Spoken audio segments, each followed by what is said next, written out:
poverty cannot be reduced by handouts. It's all about economic development. Trade is the best way to improve the quality of life of people. Infrastructure is what unlocks the economic space. The North-South Corridor is one of the key initiatives on the continent. When we talk about the North-South Corridor, it affects everyone. This is a region of hope. The potential is there. The source of growth are in Africa. They are not in Europe anymore. It's Africa's turn. This is a world of unlimited opportunities, both politically, economically, and socially.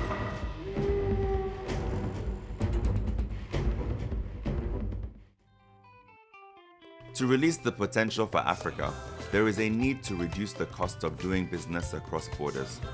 This means major investments in transport infrastructure, including ports, roads, internal container depots, inland waterways, and railways are needed.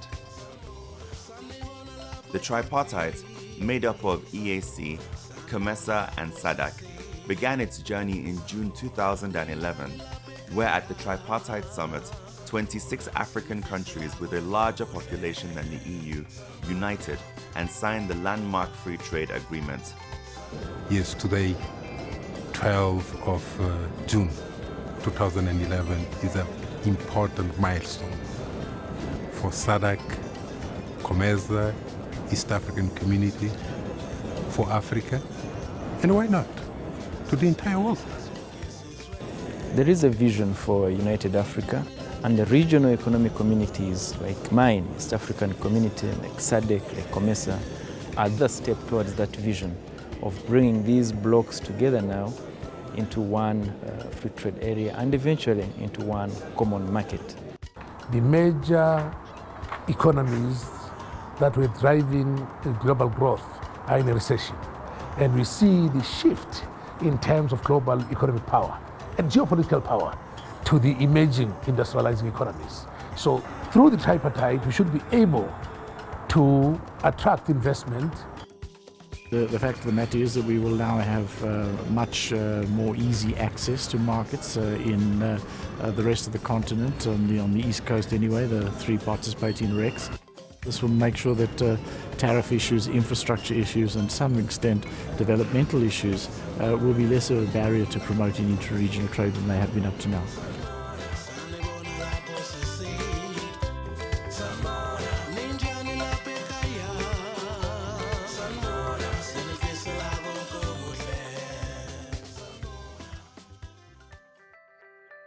Africa, at present, has the lowest rating of any region for logistic performance.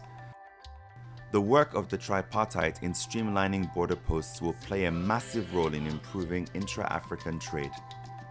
Chirundu, on the border of Zambia and Zimbabwe, is the first working one-stop border post in sub-Saharan Africa.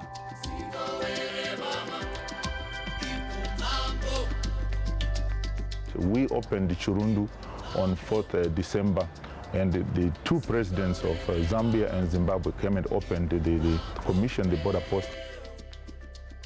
The operation of the one-stop border post is going to bring down the transit time from about 7 days to a few hours. And that's a phenomenal development when you consider that a truck which is stationary for 7 days is basically wasted capital. I mean, for us, it's extremely exciting. I think as Trademark, as COMESA, as SADC, EAC, this is a good success story. And we are looking forward to replicate it to other borders that are experiencing congestion. We would want to see Beitbridge take on the same model that we had in Chirundu, which is the one-stop border. Borders become really integral if you're going to be working on anything that is to do with regional integration. Trucks are being cleared before they arrive at the border. And our managers have managed to implement this very successfully, and that has helped. So that by the time the driver gets to the border, all his paperwork has been done. We have definitely reduced the clearance time for our commercial cargo, which will definitely benefit our economies and those countries along the North-South corridor. Nowadays, you can wait maybe one day. You come today, tomorrow you're going. So I can say this system they introduced now is best.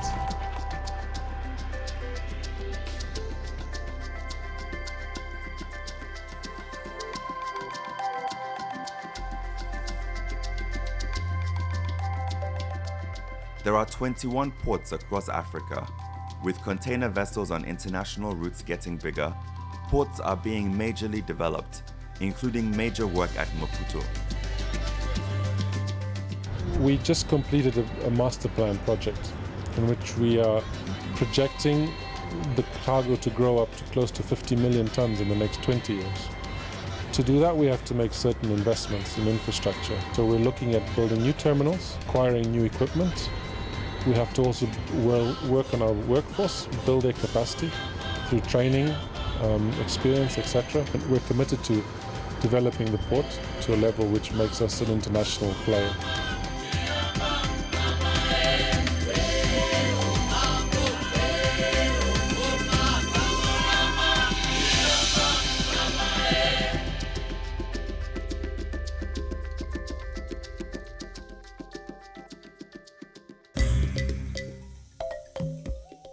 Rail is suited to handling larger volumes of freight at a lower cost.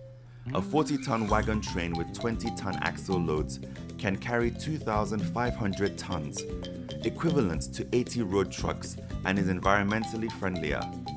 Fuel consumption is 25% that of road on ton per kilometer. Investment in rail will help economically crucial regions such as the Zambian Copper Belt and will also help alleviate pressure on the roads. The future for this line is very bright. Zambia is developing, so many mines are opening, other new metals are coming on board, the population is also growing, so the demand for transport is very high. So that gives me hope that should we improve our services or should we get that assistance which we need, then the future is very bright.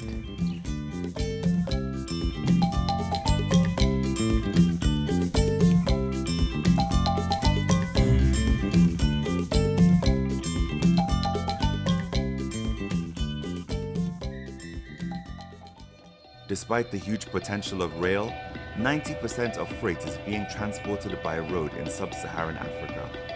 It is now about relieving the roads of what has damaged them, repairing what has been damaged, and sustaining what is being developed. Funding has also been allocated to improve the connections between what are now better working border posts. Work has begun on repairing 1,000 kilometers of road desperately needing reconstruction.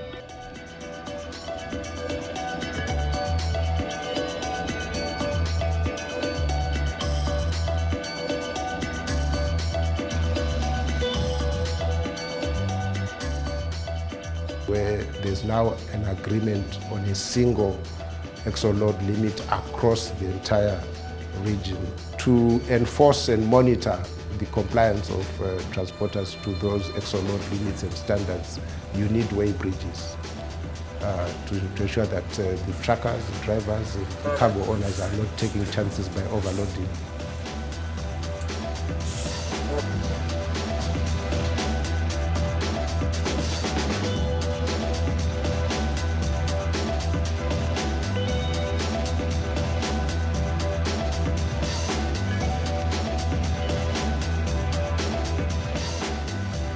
The most beautiful thing is that we are a third world country.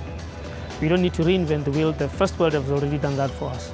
It is up to us now to take the technology of the first world and bring it over into our third world economy.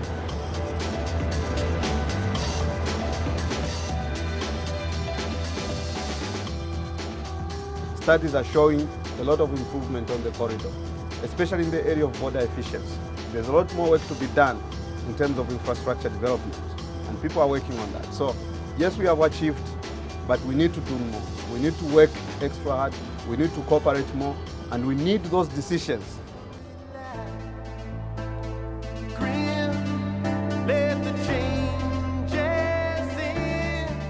When it comes to economic activities, like imports, exports, they take place through an economic space. And if you can create a single economic space, at least for those transactions, eliminate the regulatory and administrative and physical barriers, then we are in a win-win situation. There are benefits to be made in the road sector, in the development of ports, management of ports, in the railway network.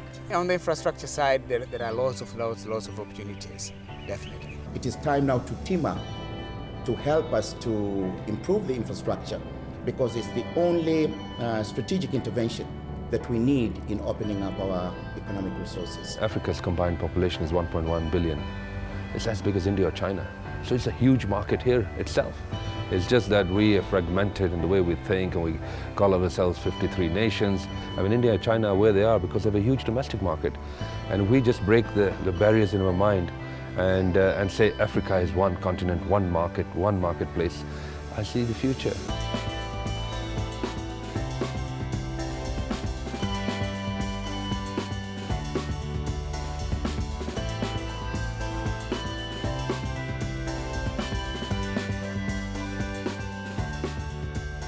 One billion people, a billion dreams, economic growth, regional integration, trade, not aid.